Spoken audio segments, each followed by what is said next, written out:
everyone. Thank you for tuning in. Today, I am sitting down with Alexandra Felton. Alexandra, do you want to tell us a little bit about yourself, your company? Absolutely. It's a pleasure to be here with you, Cass. I currently am the VP of Alliances and Partnerships at THG Ingenuity, which is a UK-based company that is growing into the US. Great. And can you tell the audience a little bit about your role specifically? Like, what is in your remit? What does your day-to-day look like? Sure. So 3 weeks, and the day-to-day definitely likely continue to kind of evolve as I get more settled into the company. But really, my remit is to build out our partner ecosystem in North America as we, really kind of bring our e-commerce offering and our fulfillment offering into the market with more investment, of course. In my past life, I've managed relationships with systems integrators. We definitely want to be able to scale our abilities to set up customers, help manage their experiences without necessarily adding to the roadmaps for our product team, and basically be able to prepare for scale. We also want to make sure that as we are going after merchants in the market, we have all the kind of capabilities that they expect. So of course we have all of the basics covered for them, but when we think about fulfillment as an example, that's a really great area for us to, be partnering with specific kind of solutions and making sure that we really have the most innovative services available, making sure returns are seamless as an example. So kind of be taking that two-prong approach to build out our relationships with system integrators and make sure that we can continue to support merchants' needs as they, look to be onboarded to Ingenuity and the commerce product. And then also making sure that we have comprehensive capability set outside of the stuff that we've built ourselves. Great. And what is a systems integrator? Sure. No, that's a good one. So a systems integrator is really going to be an agency that is actually going to set up a merchant e-commerce experience. Of course, different businesses offer a variety of services. So there may also be kind of a long-term opportunity to do more digital marketing services outside of just kind of standing up that initial tech stack. That's what it means to me. I know it may differ, as you talk to each partner. So yeah, definitely. That's great. I work at an agency that does web development and digital marketing. We work on standing up e-commerce websites. So we would be considered a systems integrator, just as some context here. I want to understand Alex's journey early on. Where did you grow up? So I am a born and bred New Yorker. I grew up in downtown Manhattan. I've been living in Brooklyn for the past, 15 plus years. Okay. And what did you study in school? So I went to Parsons for strategic design and management. Okay. So I grew up with my dad being an artist. My mom actually ran IT teams and project management teams at banks. And so I think I was always really interested in bringing together this interest in the arts and fashion, but, kind of incorporating the business element and really wanting to help creatives make money. So I went to Parsons to really, kind of get a good sense of how to set up a creative business. I thought maybe I would own a brand, own some sort of consultancy for brands or for artists. And I've clearly gone down a different path. Yeah, and that's the case for many of us. It's kind of like the path we embark on. It oftentimes evolves, and where we end up is very different. And I think that is a beautiful journey. There were so many different types of brands, so many different types of projects. I really liked being able to have an impact, right, on the longevity of their businesses and ultimately the profitability. So that was really exciting for me coming out of college. Yeah. And what were your learnings in these first couple roles?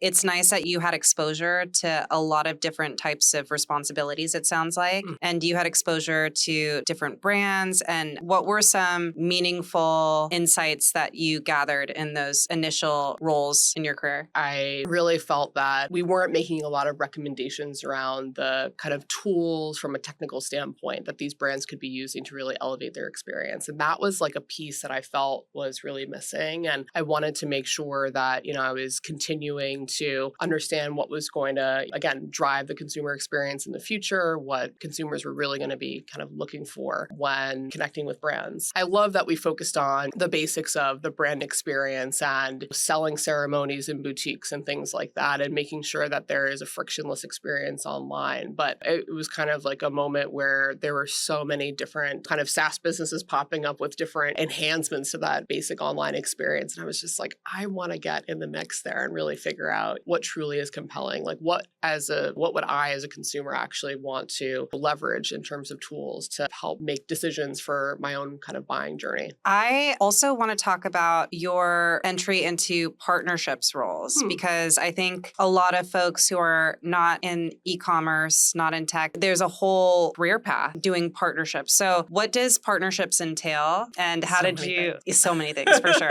But, and I also want to understand like how you started dabbling or delving into partnerships in your career. Yeah. Sure. So I'm always willing to get my hands dirty to do whatever it takes to help the business that I'm working for grow, right? While I was at Hero, again, built out the customer success org. I then flipped to the sales side to really expand our relationships with these brands, either across their different markets or some of the brands that we were working with were part of conglomerates across different brands. In that portfolio, I was always eager to find new channels for revenue and also new channels to enhance the experience that we were delivering to our customers with the tech that we had built ourselves. So I started kind of my partnerships journey while at Hero, and there were a variety of different types of relationships that I took on. So I'm usually the person that like puts their hands up, says, yes, there's a challenge in the business, like let me go after it. In the beginning, it started with helping our business expand into new markets, basically setting up relationships with digital transformation companies to markets like Japan as an example. So I was like the only crazy person willing to like get on,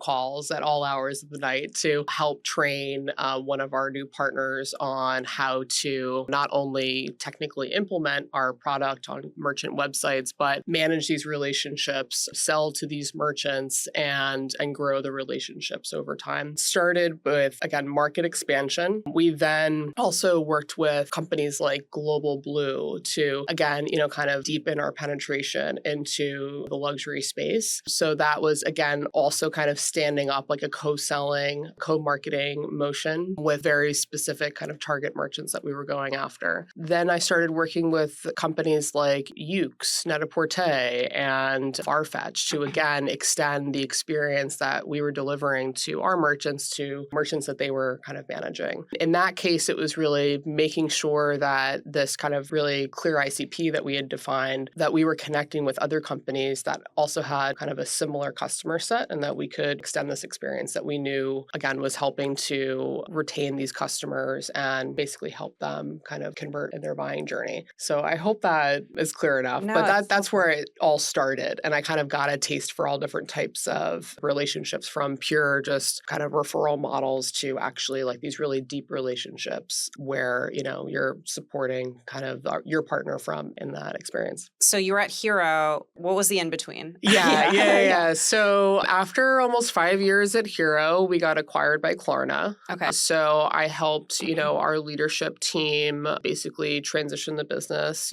into Klarna's framework. I then actually jumped on an in-store payments team and helped basically roll out, a new in-store payment solution to their existing customer base. I was having a great time kind of setting up my role there, but I heard about Shopware. And it just kind of came at this really unique moment where I was just starting to dive into something else after, kind of being like heads down at Hero for quite some time. And while I really liked my experience at Klarna, loved the business and a lot of the people that I worked with, I was still really hungry to kind of work in this fast-paced, slightly chaotic, startup environment. And what I loved about, again, like the proposition with Shopware as like someone new joining the business was the fact that there was a strong foundation. There was a ton of experience kind of just in the market as a whole and lots of learnings that, I could kind of pull from. There was a framework to use. So it wasn't totally starting from scratch. It was just more about almost working in a startup-like environment in the market itself, but still having kind of that base that I could tap into in Germany. I went for it. I honestly didn't know a ton about Shopware before joining, but, I love a little bit of risk, love a challenge, and it turned out to be the right decision. We met actually when you were doing partnerships at an e-commerce platform called Shopware. And I think that is a very interesting partner position. Can you maybe talk about what your role was there? Yeah, sure. Yeah. I joined Shopware almost like 2.5 years ago. Again, I love a challenge, love to build teams, and I got the opportunity to basically start as like the second employee in the market and build out our partnerships kind of ecosystem. What was great about working with Shopware is the fact that,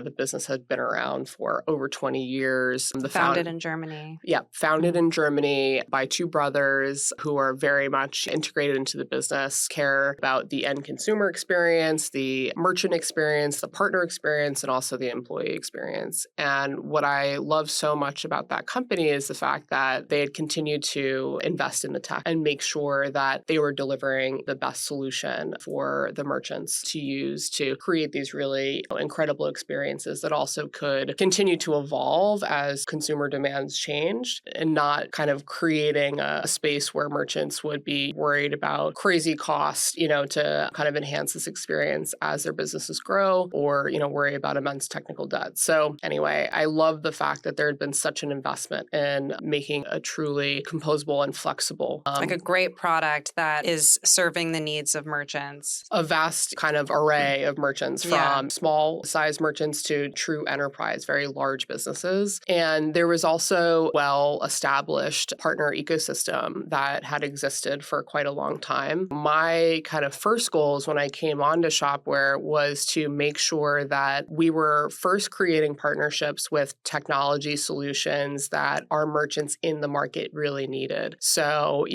tax compliance, as glamorous as that is something that is critical for businesses to basically address in their e-commerce shop, so that they can basically support customers across the country with all of these, different needs and not get in trouble with IRS if they're not managing it right. Anyway, we started by really focusing on the gaps for the market. We also wanted to make sure that we were building relationships with partners that had been operating in the US and really North America for quite some time, knew the needs of the merchants that were in, again, a similar kind of ICP, and also could provide insights into ways that we could kind of shape our go-to-market strategy to be most relevant. So it was really important for us also to extend these relationships with system integrators and make sure that we were really close to the folks that are doing the web development and, implementing Shopware exactly for your end customer, which are merchants that you're trying to serve. And to your credit, I feel like Shopware has you really created a great foundation, a partnership program at the platform. And do you feel, it seems pretty clear to me, like all the experiences you had working with brands, even as a personal shopper, like you have so many viewpoints in your career path of like customer experience, serving people, and then also building teams. And how do you feel all those experiences led you to partnerships specifically and at Shopware? Yeah. So no matter what job I do, I am still incredibly passionate about the shopper experience. I am one of these shoppers. I love to shop, in store, online. And I wanted to be working with businesses that prioritized that shopper experience as well. And so that's what I found in Shopware. That's what I found in THG. And I think the reason why partnerships has been such a good fit for me is I'm able to really work across a vast network of technology providers and agencies in the industry that are focused on the same things, right? And there's so many different perspectives on ways that you can positively impact the shopper experience. And I love to learn. So I think just putting myself in a place where I'm continuously exposed to like new stuff, learning about ways to positively impact that journey for, the consumer is really exciting for me. And also being able to, kind of go deep with different partners and construct strategies together to, whether it's, again, kind of acquire customers together or through the marketing lens, kind of raise awareness on our joint value proposition. Again, there's quite a lot there that I can kind of dive into, and a lot of different ways of kind of thinking about my impact to merchants. Yeah. Anyway, I think it's just like that opportunity to collaborate as well is really meaningful for me. What makes a good partner manager? Good partner manager. I think there are a lot of qualities there that are important. I think first and foremost, making sure that whatever you're doing is grounded in your joint value proposition. So not only like what are you able to collectively offer the merchant that is better than you guys operating separately, but also making sure that the relationship is set up in a way where you're also like creating value back and forth. It's not just mutual value. Exactly. Synergy and Exactly. So I think as long as you've kind of aligned on those points of synergy, the fact that there is more opportunity if you work together, also making sure that from a commercial standpoint, there is joint value between both parties, then that's a really strong foundation. And you're not just like like doing it for the hell of it. And the other thing that I think is incredibly important is to be consistent and follow up, right? Like I've seen a lot of partnerships not really flourish and all these great plans come to fruition because there isn't necessarily a focus on execution once that kind of plan has been created. And I think one piece that's really important is, as a partnerships manager, making sure that other people within your business understand why you've constructed this relationship, what their kind of role in supporting the growth of this relationship is incredibly important to make sure that we don't just kind of go out, try to do some marketing, get some merchants interested, and then the rest of our business doesn't actually know what we're going after. So helping to educate and enable the rest of our teams to support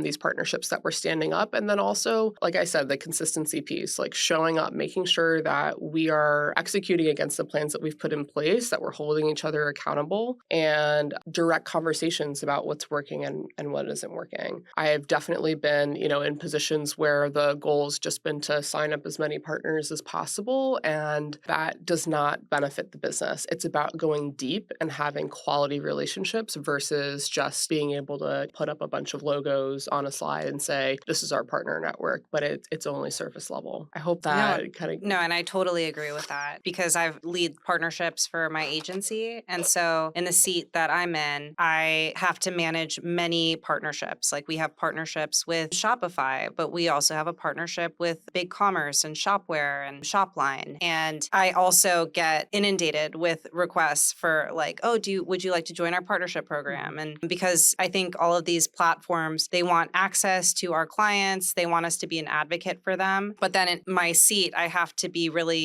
picky. Like at the end of the day, we have to serve the clients of our agency. That's who we're beholden to. And I also have to be picky with my time. You don't want to necessarily be juggling 600 partnerships. It's much more fruitful for the organization to, like you said, go deep with maybe just a handful if it's just yourself. Oftentimes that's the case. Like you're a team of one, or maybe you're lucky you've got more partner people on your team.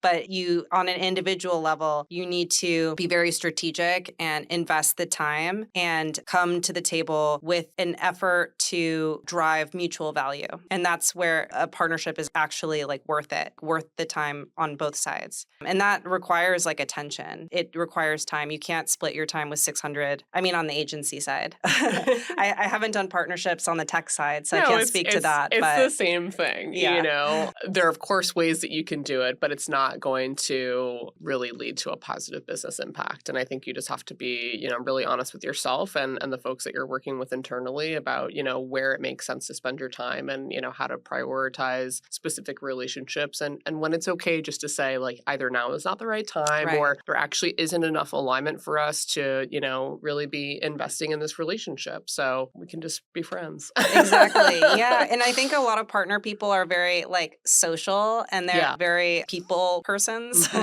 And so it's naturally maybe the personality type is like you are befriending a lot of people, but in the partner manager role, you have to not lose sight of like, okay, what's the fit? Exactly. That's establishing the fit and like constantly be evaluating, is there a fit? It's okay to exit kindly and maintaining friendship.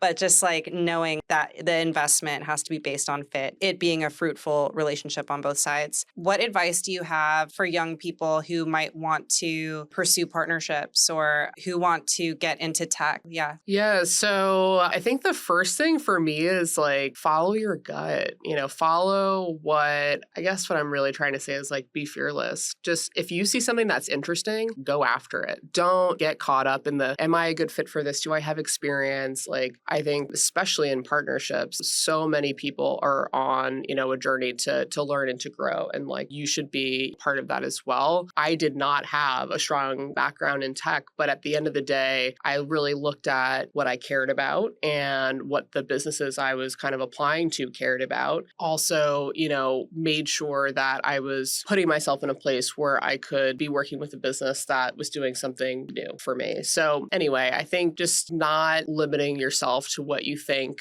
you're kind of fit for based on your prior experience, right, is like key. And just knowing that other people are on a very similar journey. And I think it's what's so interesting listening to you about your career path is you didn't have target positions. You weren't like, I'm going to be the sales director or partnerships director. You were like, I am a shopper. I care about the shopper experience. What are those other companies that are really delivering on that? And how do I be a part of that organization? And then you're the type of person who just like rolls up her sleeves, and you've done so many things within an organization. Like you mentioned customer support was one aspect of your story. You mentioned like facilitating communication between different teams, disparate teams that oftentimes are silos, and you were able to be that communicator. So it's really interesting. Like you didn't go after a title, you went after what you care about. That was your guiding light. And I think that is so cool. I would love to hear too about your views on being a woman in leadership. Yeah. Also,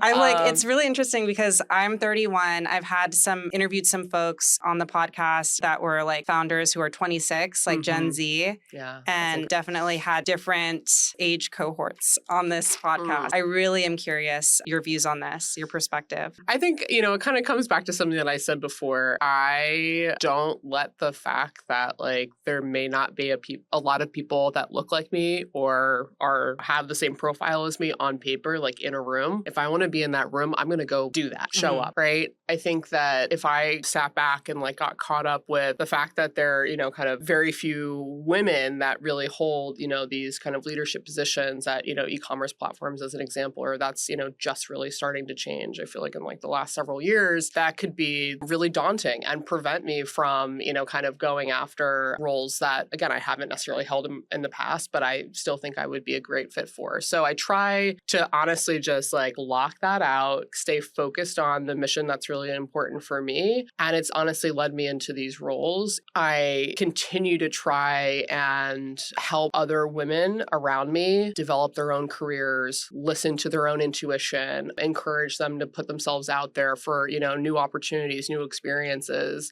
I often find myself in places like where I wish there were more women. What's actually really incredible about THG, because they have, a beauty business, a nutrition business, is that there is a really high percentage of women across the business and in leadership roles as well. So I'm feeling, we love that. Even more comfortable, like when I walk into the office. But yeah, I think you kind of like need to be able to deal with the reality of where things are in many businesses, but also be courageous and be willing to help push that change forward and not shy away. You don't see a ton of representation. Like be that representation. Right. Has mentorship been a part of your journey? So like for me personally, I've actually really had a hard time finding mentors. There are definitely people that like I've seen and wanted to get closer to. And honestly, like that's probably an area where I've been a little bit more shy and not really put myself out there. But I have been lucky to work with some really incredible leaders who I was able to have like open and honest conversations with and relationships with, and have been, again, surrounded by leaders who have really pushed me to do things that like I didn't think I could do and really supported me and believed in me. So I don't know if I ever really had like a person I could call up and like grab a coffee with and like talk about my career progression, but I have had people that I've worked with who have put me up for opportunities that they thought I would be really great for, and,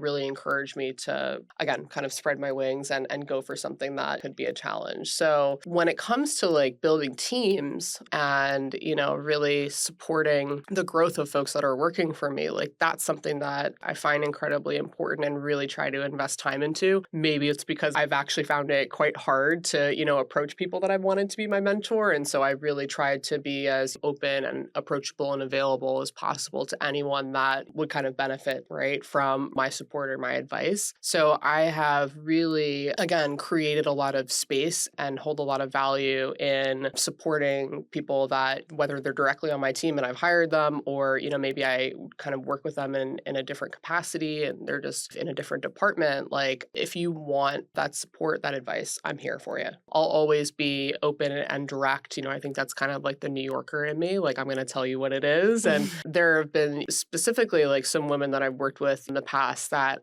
I've just seen like grow and flourish. And I'm like so proud of them. And I just want to continue to be a positive influence in people's work experiences. And I really believe that, and I feel like this is like going to sound really corny, but I really believe in supporting their success and that also contributing to my own success. I think that something I really wanted to talk about on my podcast with each guest is highlight stories of like resilience and showing that your path has ups and downs. There's failures are part of everyone's story. And I think like resilience is something that is so important to your career, becoming a leader, being a good leader. Can you talk to me a little bit about your resilience? So I don't think I have like a specific story to kind of like tell to help, I guess, kind of give you a sense of how I operate. But I definitely think of myself as incredibly resilient, incredibly perseverant. Like, as I mentioned, like if I have kind of like a goal in mind, I am going to be working at that, like no matter what. It lives right here.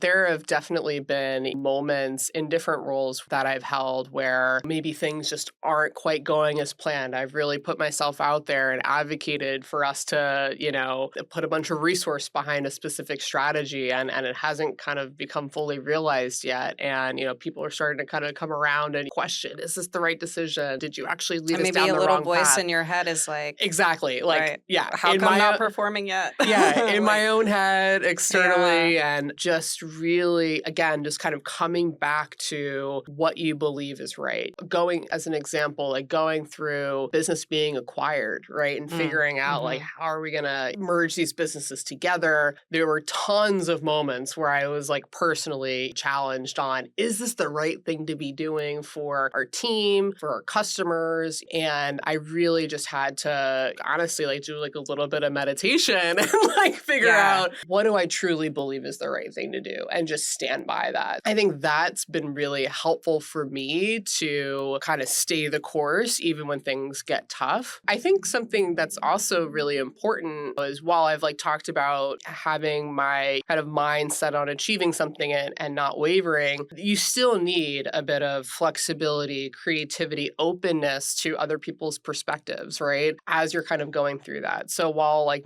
there might be like an end goal that I'm working towards, like the path to get there doesn't have to be exactly how I set out in the beginning. And really removing the ego is like, and forgiving yourself. Like, I feel like those are things that took me a long time to do. And once I just started kind of like shedding this like weight and just really being open to the path, not necessarily being as I expected, but just making sure that I'm still grounded in like what matters to me, that, I don't know, has kind of like helped me get to the end and kind of see that success. I resonate so much with everything I just that you're there's so saying. much out there. No, but it's like all feels so true to me, to my experience. Like for me personally, I really like therapy. Yeah. I think therapy is such a great tool to help with things like self-forgiveness and like help with like ego and help with, self-doubt and things like that. Some things that have been mentioned too by another guest on the podcast, having moments of quiet in your day so that you can actually listen to your intuition. Because if you are just go, go, go all the time and there's noise in your head all the time, how are you going to have that inner voice? That's what I would define as intuition, that like inner knowing. Yeah. And it sounds like meditation for sure. My guest, she goes on walks like at least 30 minutes every day where she's completely unplugged. Is meditation a part of your practice? Yeah. So meditation for sure. Like I do it throughout the day, like when I really feel like it's needed. I think like I have like this big post-it on my desk that's like, it's okay to stop. Taking a walk is incredibly important. Just changing your environment, getting your body moving, especially in this age, like where a lot of us are working from home, I'm like sitting in my living room, kind of staring at my computer all day. But also like something that personally for me has been really cleansing are sound baths. Okay. So cool. I don't know if you've done one, but just using like your other senses, I don't know, tune into your body in new ways. So yeah, I recommend everyone as like a sound bath, maybe with a gong, maybe without, Or those bowls, the singing bowls, I Yeah. think are cool. Yeah, so there's so many types of kind of tools and instruments you could use. But for me, I need to have that quiet time. It's incredibly important. So I dabble in many ways to find that. Yeah. I want to know what you're excited about outside of career stuff. What are you most excited about?